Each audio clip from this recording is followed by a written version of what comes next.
Alta do dólar, o setor industrial catarinense busca alternativas para superar a valorização da moeda estrangeira. Para as exportações, o cenário é positivo. E mesmo com a instabilidade da economia, a expectativa é investir mais de 4 bilhões de reais até 2017. Alta da energia elétrica. Empresas do oeste do estado cortam gastos para não comprometer o orçamento. Os catarinenses estão pagando uma das tarifas mais caras do país. Aqui no estado, o custo do megawatts por hora é de R$ 605 e a tributação fica em média 43%, enquanto na esfera nacional o custo médio brasileiro é de R$ 543 e a 7%. Custo que também vem impactando em um dos alimentos mais tradicionais dos brasileiros. Neste primeiro semestre, o preço do pão subiu cerca de 7%. E ainda mais um empate. Criciúma segue sem derrotas na Série B do Campeonato Brasileiro sob o comando do técnico Petkovic. E também a festa da torcida na volta do atleta catarinense que conquistou ouro no karatê dos Jogos Pan-Americanos, que aconteceram no Canadá. O Band Cidade desta quarta-feira já está no ar.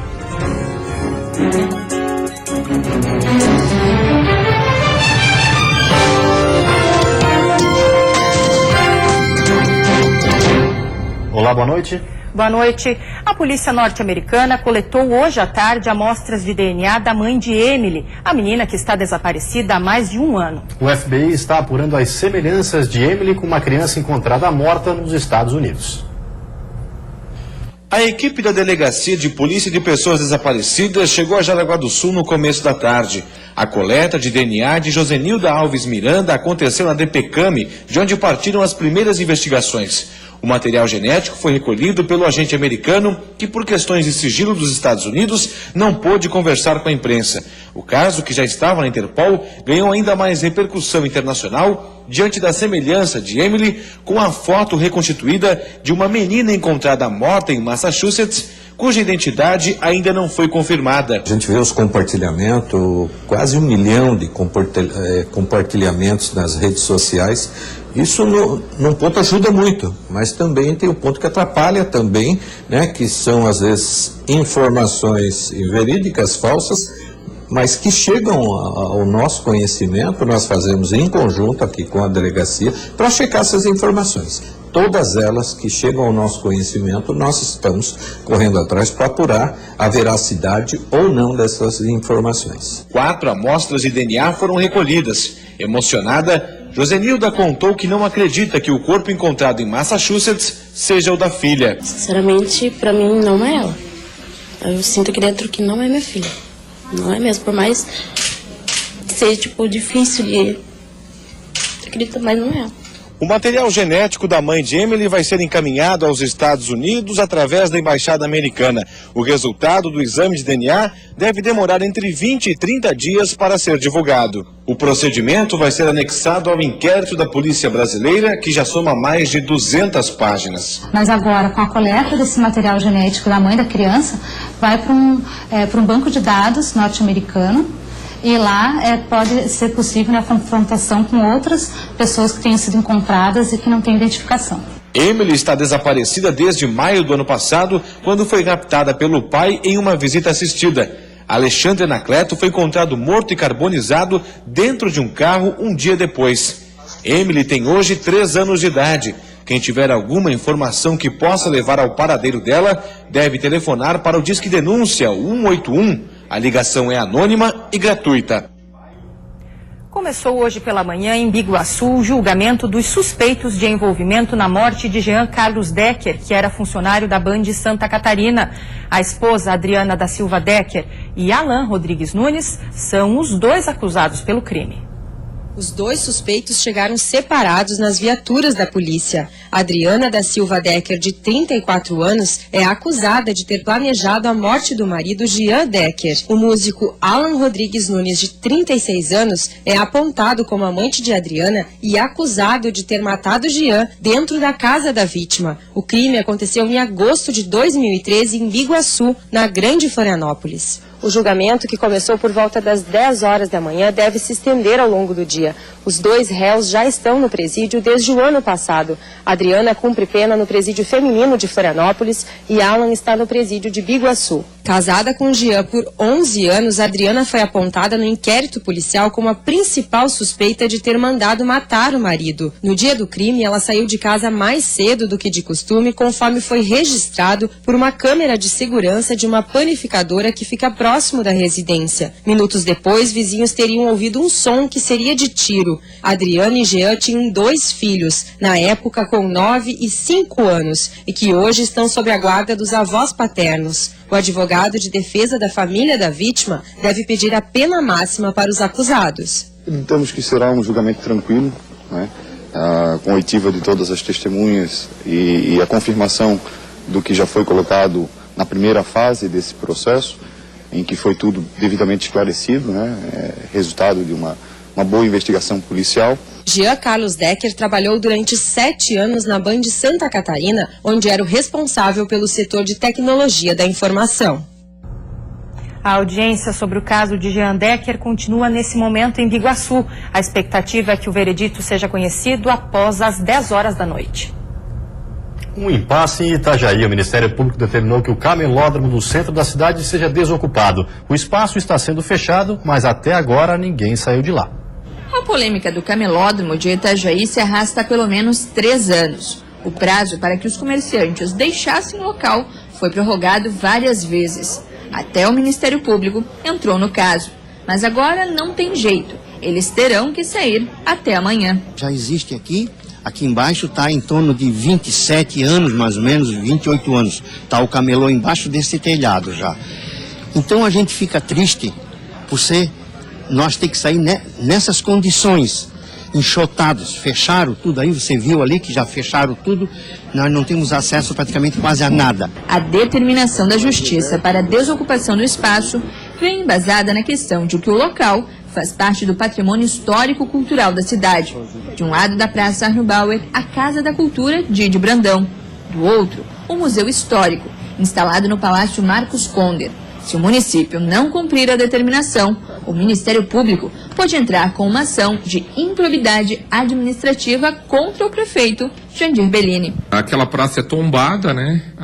Então houve uma reclamação no Ministério Público sobre isso. Houve uma ação do Ministério Público e a Prefeitura é obrigada a fazer a retirada. A área ocupada pelo camelô será transformada em uma praça e servirá também para a ampliação do Museu Histórico. A construção do anexo está atrasada em 1 mês. A ordem de serviço já foi assinada. A previsão é que segunda-feira iniciem os trabalhos. As 50 famílias que hoje trabalham no local estão buscando novas áreas para continuar com as atividades. Mesmo sabendo que terão que deixar o espaço, nas ruas, a opinião a favor aos camelôs é a maioria. Acho que não atrapalha ninguém ali e se faz o trabalho normal, acho que não tem por que tirar o pessoal dali. Sou contra. E por quê? Porque já estão aqui muitos anos, né? Já aqui, né? O senhor acha então que o local é público e de todos? É de todos, exatamente. Não é para ser usado em benefício particular. A seguir, tendências do balé. Feira da Sapatilha movimenta a economia e o turismo de Joinville durante o Festival de Dança. E ainda sem perspectiva, as obras em 2 pontes em Ilhota e Gaspar, que poderiam facilitar o tráfego na SC 412, estão atrasadas. É um instante só, a gente já volta.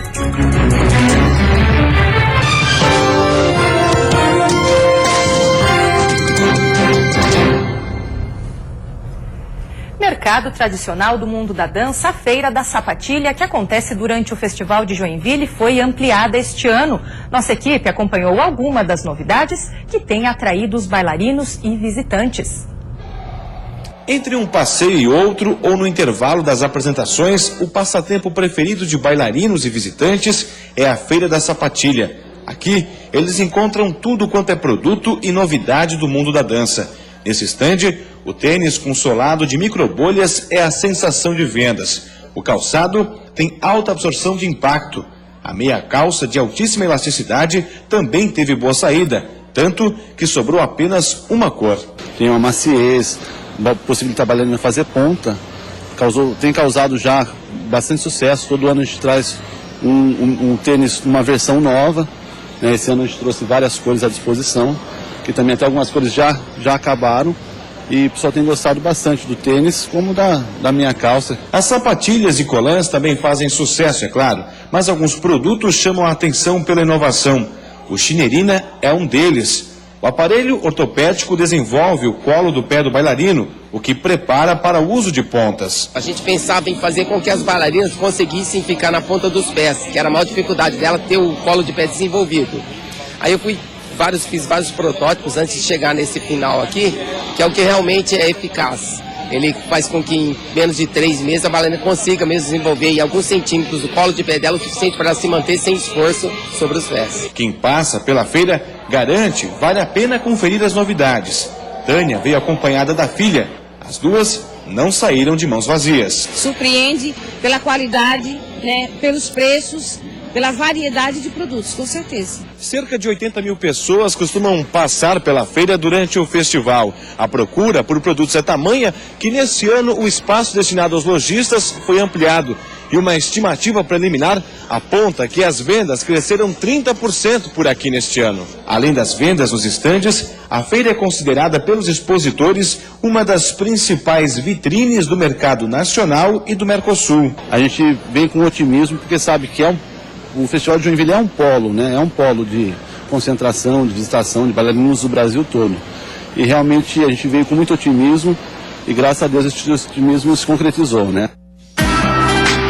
A quinta-feira vai ser de sol e calor em quase todas as regiões de Santa Catarina, fazendo as temperaturas lembrarem o clima ameno da primavera. Isso porque uma massa de ar seco está predominando sobre o estado, trazendo aquecimento principalmente durante as tardes. No Vale do Itajaí, os termômetros vão de 12 a 26 graus. Na Serra Catarinense, as mínimas ficam em torno de 5 graus, mas esquenta no decorrer do dia.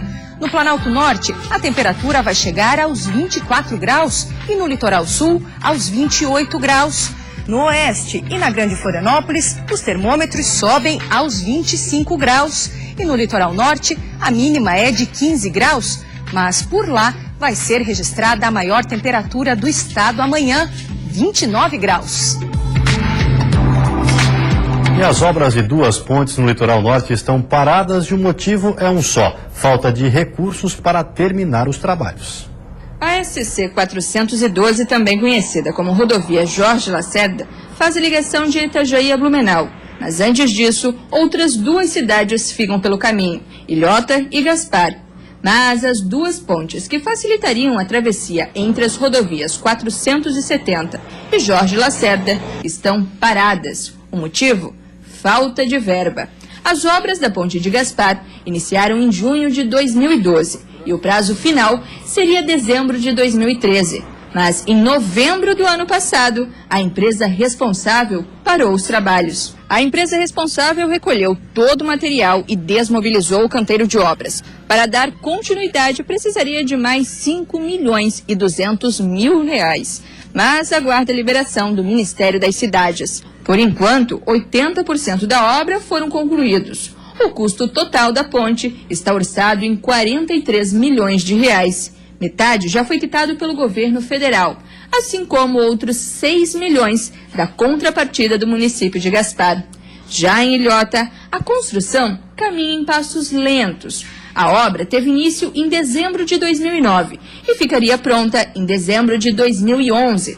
Mas o tempo passou e isso não aconteceu. Segundo o vice-prefeito do município, faltam 11 milhões de reais para concluir os 10% do trabalho restante. Na próxima semana, uma reunião deve resolver quem arcará com os custos. Caso o governo do estado não consiga assumir, como que vai ficar essa conclusão? Está assumindo, né? Se eles não assumirem, a gente torce para o governo federal finalizar a obra, né? Que está dentro da margem que caberia a eles. O município não disponibiliza de recursos. Hoje são 11 milhões de reais, né? Segundo o DENIT, para estar terminando essa obra, e o município não disponibiliza de um recurso tão alto assim. Enquanto as obras da ponte de Ilhota, orçada em 32 milhões de reais, não terminam, O município segue desembolsando R$60 mil todos os meses para que uma balsa faça a travessia de pedestres e motoristas da SC 412 à BR 470. E depois do intervalo, o Criciúma segue com campanha invicta sob o comando do técnico Petkovic, mas as vitórias estão fazendo falta. E ainda, atleta catarinense que garantiu o ouro nos Jogos Pan-Americanos no Canadá é recebido com festa em Florianópolis.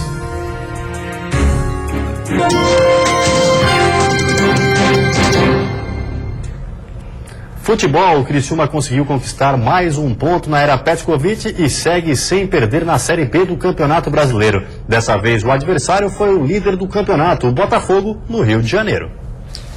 Nessa primeira chance do Botafogo, e nesse chute de fora da área do Tigre, deu pra ver que qualidade técnica não foi o que predominou na partida.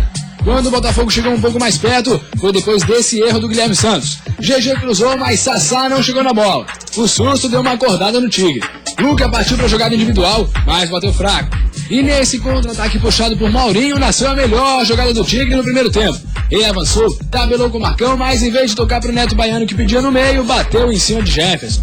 No segundo tempo, Luiz trabalhou mais. Sassá entregou para GG e o goleiro do Tigre se esticou para pegar. Do outro lado, Jefferson ficou acompanhando na primeira. E na segunda teve que sair do gol para salvar. O tempo passou e o jogo foi ficando mais emocionante. Teve gol, mas Fernandes estava impedido, não valeu nada. Aí o Jefferson salvou no cabeceio do Fábio Ferreira e no chute de fora da área do Roger Guedes. Mas foi do Botafogo a última chance e Luiz garantiu o empate do Tigre fora de casa. Fim de jogo, Botafogo 0, Criciúma também 0. E o atleta catarinense Douglas Brose fez bonito no Canadá e garantiu a medalha de ouro nos Jogos Pan-Americanos no Karatê. E não poderia ser diferente. A recepção na chegada a Florianópolis foi calorosa.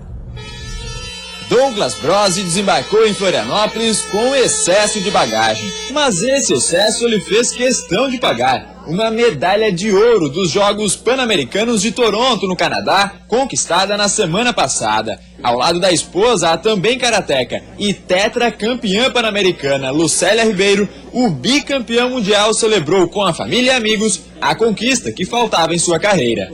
Era a única que faltava. Eu já tinha medalha em mundial, em jogos sul-americanos, em jogos mundiais. Faltava essa, ela já tem 4. Eu ainda estou atrás, mas vou correr para tentar empatar, mas realmente agora consegui completar o meu quadro de medalhas e ganhar todas as competições possíveis aí aqui dentro do Karatê. O Jogo Aberto SC acompanhou parte da preparação do Karateca em Florianópolis para os Jogos Pan-Americanos. No Canadá, ele venceu o venezuelano Giovanni Martinez na final. Depois da festa na chegada, agora o foco é no descanso e, claro, na formação de um novo campeão, o Danielzinho, filho do Douglas e da Lucélia. Sem pressão no menino, é claro. Já tá até de kimono. Eu acredito que vai ser karateca sim, com certeza. E vamos ver se ele vai gostar também de participar das competições, né? Vamos esperar. Ele ainda tem um tempo. Microfone, talvez seja repórter, né? Porque ele gosta de microfone, é o cantor. E no próximo bloco, a alta do dólar está afetando até o preço do pãozinho. O vilão é o trigo, seu principal ingrediente. Mas a alta da moeda americana também traz oportunidades e a indústria catarinense quer expandir mercados e equilibrar a balança comercial.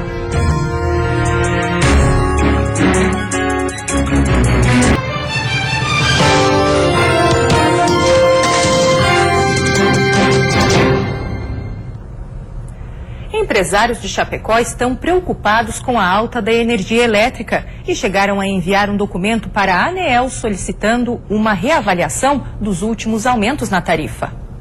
Depois de um aumento de R$9 mil na conta de energia elétrica, esse empresário precisou adotar algumas medidas, como redução no quadro de funcionários e diminuição de turnos, além da troca dos equipamentos mais antigos. A expectativa é economizar 15% de energia para não trabalhar no vermelho. Mas, consequentemente, a gente produz menos com isso, né?